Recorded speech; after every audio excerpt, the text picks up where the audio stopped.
Good morning, everyone. Happy Tuesday morning to you. My name is Don K. Preston. I am the president of Preterist Research Institute of Ardmore, Oklahoma. We are looking at the resurrection of 1 Corinthians chapter 15. We're doing a thematic study of this great chapter, demonstrating that the resurrection of 1 Corinthians 15 is not, cannot, could not be speaking of an event at the so-called end of time, or the end of the Christian age.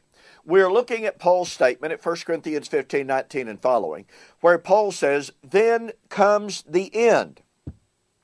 What end? Well, once again, all futurist views tell us he's talking about the end of time, the end of the Christian age. I've already shared with you, the Christian age has no end. The Bible nowhere talks about the end of time.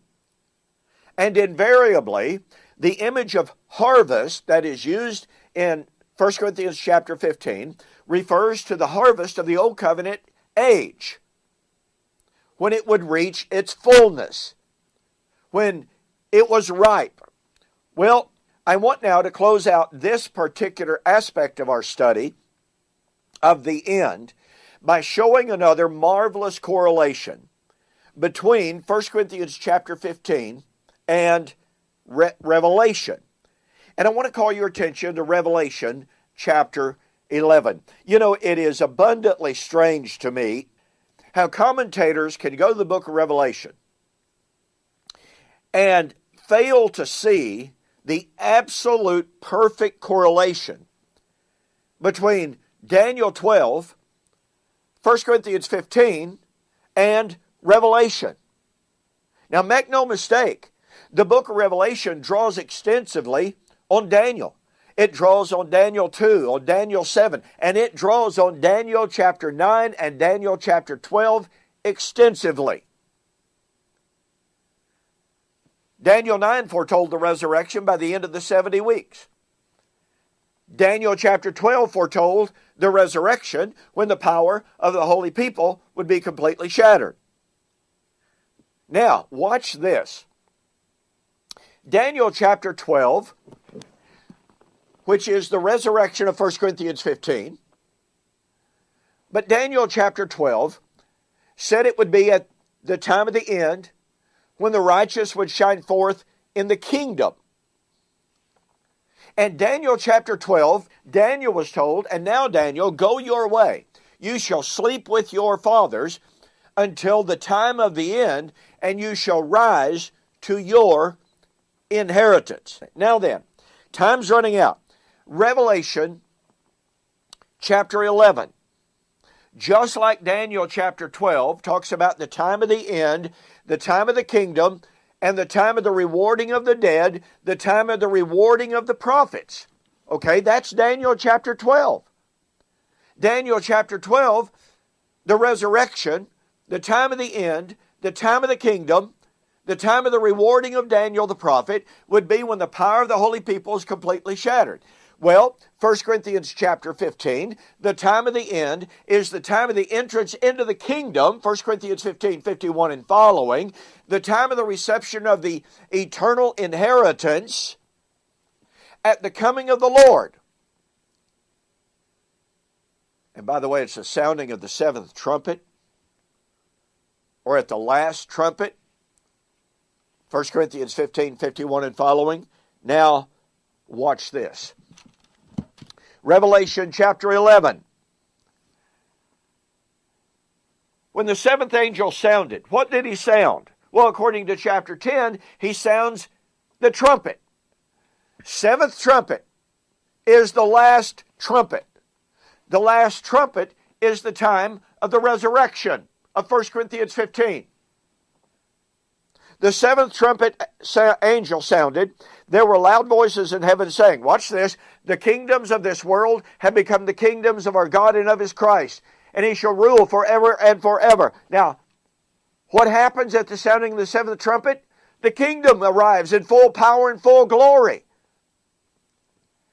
And the 24 elders who sat before God on their thrones fell on their faces and worshiped God, saying, we give thanks, O Lord God Almighty, the one who is, who was, and who is to come, because you have taken your great power and you have reigned. The nations were angry. Your wrath has come. When would God's wrath come? Seventh trumpet. The time of the dead, that they should be judged. 1 Corinthians 15, time of the dead, that they should be judged. 1 Corinthians 15, sounding of the last trumpet. Revelation chapter 11, sounding of the last trumpet, i.e. the seventh trumpet. And that you should reward your servants, the prophets. Daniel chapter 12, 13. When would the prophets be rewarded? Time of the end. Time of the resurrection. When would that be? When the power of the holy people was completely shattered. Now watch this. When would this resurrection of Revelation 11 be? It would be at the time of the destruction of the city where the Lord was slain. Revelation 11 verse 8. Folks, nothing could be clearer if we have not closed our minds to exegetical evidence. And I'm not trying to be harsh, and I'm not trying to be critical. I'm just simply saying that the parallels here are absolutely perfect between Daniel 12, 1 Corinthians 15, and Revelation chapter 11. Daniel 12 is emphatic in positing the resurrection at the time when the power of the holy people will be completely shattered.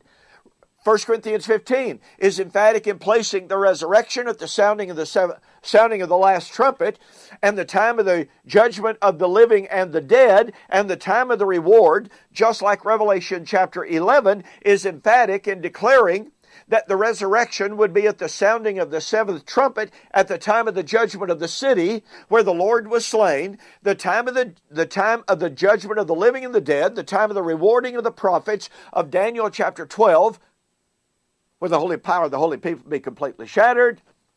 This is the time of the resurrection of 1 Corinthians chapter 15.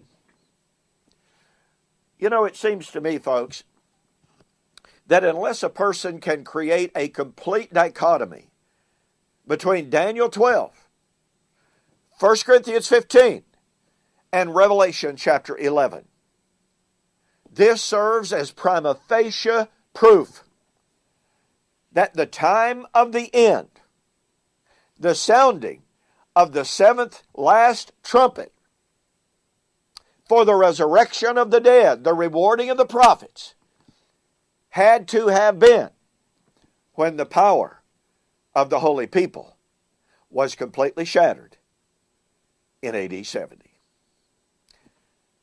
We're going to shift gears, and we're going to be talking about what Paul said when he said, "Then comes the end, when he shall deliver the kingdom to the Father."